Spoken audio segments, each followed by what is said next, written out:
Bonjour. Edge 5, dans sa dernière version, a considérablement évolué. Donc les vidéos précédentes que nous avons faites risquent de vous désorienter un petit peu, car l'ergonomie n'est plus du tout la même. Alors nos tutoriaux précédents ne sont pas obsolètes, les principes de base continuent à fonctionner, néanmoins il est important de voir comment l'interface a évolué et qu'est-ce qu'elle nous a apporté, en quoi a-t-elle été enrichie.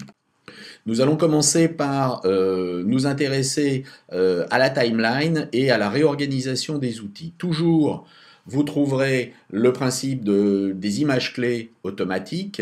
Vous pourrez éventuellement demander des transitions qui sont instantanées, c'est-à-dire qui ne se font pas sur le principe, on va dire, d'un fondu.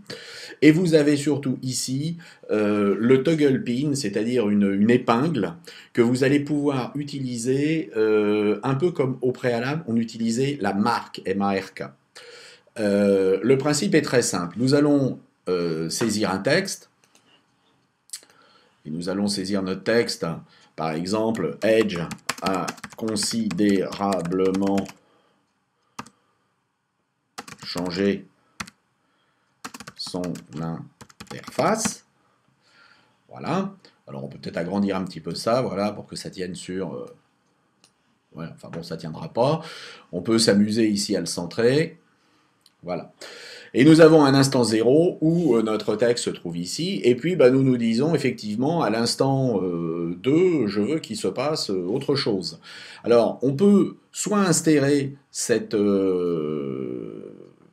épingle de signalisation, soit en cliquant ici, soit en double-cliquant ici, ce qui est beaucoup plus pratique. Et là, vous insérez l'épingle. Ça veut dire qu'à cet endroit-là, l'épingle a retenu toutes les caractéristiques de l'élément sélectionné. Vous allez déplacer ensuite votre curseur, par exemple à 2 secondes, et vous dites, à 2 secondes, on a l'échelle qui a considérablement augmenté, puisque là, ça avait considérablement changé, maintenant, ça va considérablement augmenter. Et puis surtout, on peut jouer également, par exemple, sur l'opacité, et dire à cet endroit-là, on a une opacité qui est de 0. Et le fait d'avoir mis la timeline vous permet d'avoir automatiquement la position des images clés. Donc si vous regardez ce que ça donne en lecture, vous avez pu travailler beaucoup plus rapidement.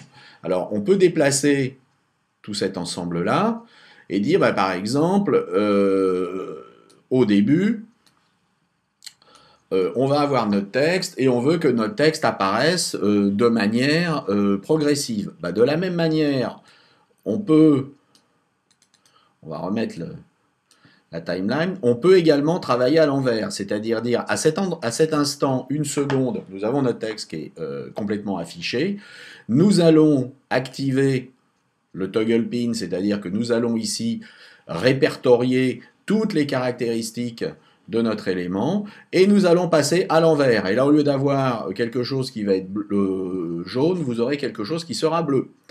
Et on va revenir ici. Et à cet endroit-là, on peut décider, par exemple, qu'on a fait un clipping à partir du haut. Voilà, et qu'on va faire apparaître on va faire apparaître notre texte sur cet axe-là. D'accord? Et puis il va rester un certain temps, et ensuite il disparaîtra. On peut en faire une prévisualisation dans le navigateur. Voilà. Et notre texte disparaît. Alors, les actions sur base de triggers, c'est-à-dire qui peuvent se produire à un instant donné dans la timeline, sont toujours à peu près au même endroit. L'icône a un petit peu changé. On peut dire ici qu'on va arrêter l'animation. Ici, on va arrêter l'animation. Et donc, on va remplacer ce commentaire vert par exemple, stop, ce qui veut dire que l'animation s'arrêtera à ce moment-là.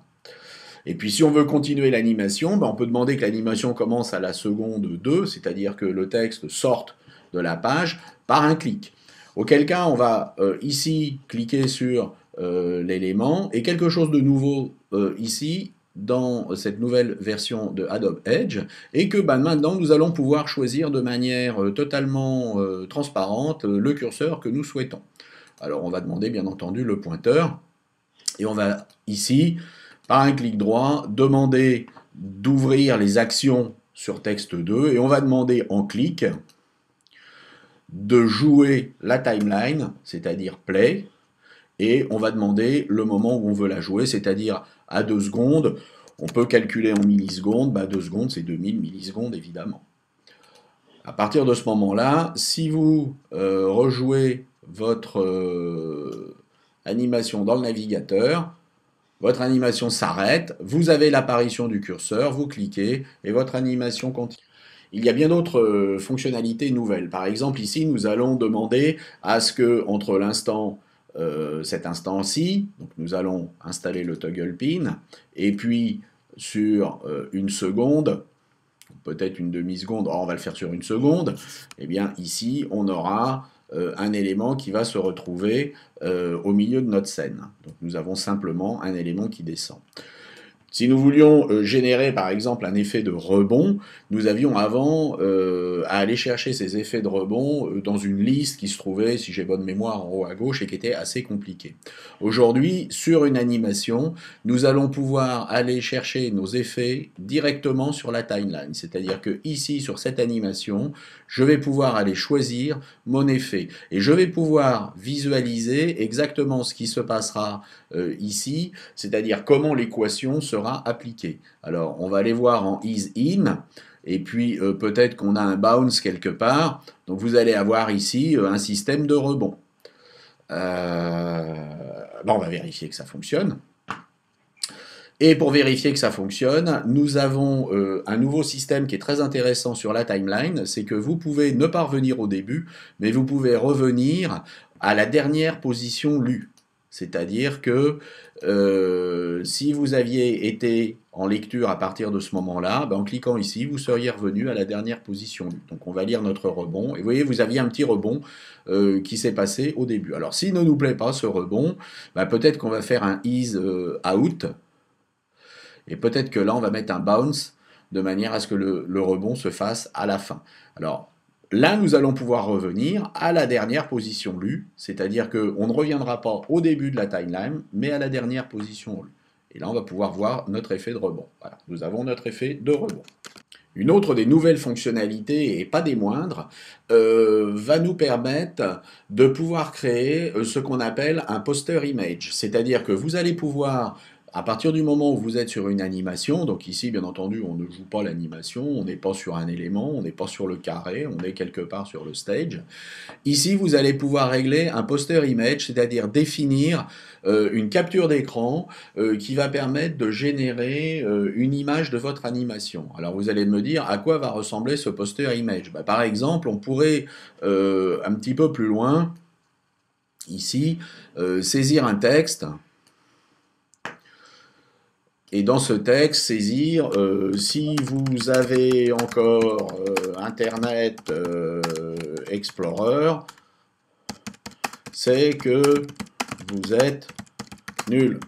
Alors ne dites jamais ça à un client, mais bon. Ou une autre invite, télécharger Firefox. L'idée est de pouvoir générer ici, donc nous allons placer notre curseur voilà, ici. L'idée est de générer ici une capture écran. Donc il va falloir au préalable avoir enregistré notre document. Donc on va l'appeler ma troisième anime. Et on va l'enregistrer, si possible, dans un dossier qui aura été au préalable fabriqué. Nouveau dossier, Edge. On va préparer sur le bureau et on va enregistrer la troisième année. Bien. Nous allons pouvoir maintenant faire un poster image ici. Donc nous allons capturer cet écran. On va capturer l'écran. Voilà. Donc notre image a été capturée. Donc nous allons pouvoir maintenant, pour quelqu'un qui ne pourrait pas lire le HTML5, c'est-à-dire qui serait encore sous Internet Explorer, eh bien nous allons lui demander d'éditer une image qui remplacera notre animation. Donc qui peut être une version fixe de notre animation ou qui peut être une alerte. Si j'insère l'image en cliquant sur Insert que j'ai fait tout à l'heure, voilà quel est le poster qui sera affiché si quelqu'un d'aventure regarde notre animation sous Internet Explorer 5. Et on peut maintenant tout à fait supprimer ça, c'est plus un souci, puisque de toute façon l'image existe toujours et notre Down Level Stage, lui, vous regardez et vérifiez qu'il existe toujours. Donc ça, c'est très intéressant. La deuxième chose qui est intéressante, c'est que nous allons pouvoir fabriquer un préloader. C'est-à-dire que pendant que votre animation se téléchargera, s'installera, c'est-à-dire que le navigateur ira chercher les CSS, les JavaScript, etc. Si ça demande du temps dans le cas d'une animation complexe, vous allez pouvoir demander à éditer le préloader et vous allez pouvoir insérer éventuellement ici un clipart de préloader, c'est-à-dire choisir quelque chose qui tourne, des petits carrés ou une barre de défilement. Vous pourrez également ajouter un texte si vous le souhaitez. Donc vous pouvez très bien choisir d'insérer ce GIF animé et d'ajouter un petit texte, loading ou chargement, de manière à travailler un petit peu comme travaillaient les gens qui ensuite, enfin qui étaient au préalable sur Flash par exemple. Donc là, vous avez généré votre préloader. Donc votre préloader existe maintenant, il est enregistré. Alors, on va essayer, mais comme notre animation est extrêmement rapide, a priori, le préloader va s'afficher une fraction de seconde. Vous voyez, si vous avez bien regardé, vous allez le voir, une petite fraction de seconde, le temps du chargement. Alors, il y a peut-être également deux ou trois petites améliorations qui ont été faites, notamment au niveau de l'affichage des symboles sur la timeline. Sachez également que vous pouvez ici refermer les différentes lignes de chacun des éléments sur la timeline, ce qui va vous permettre d'avoir une vision qui va être beaucoup plus sereine.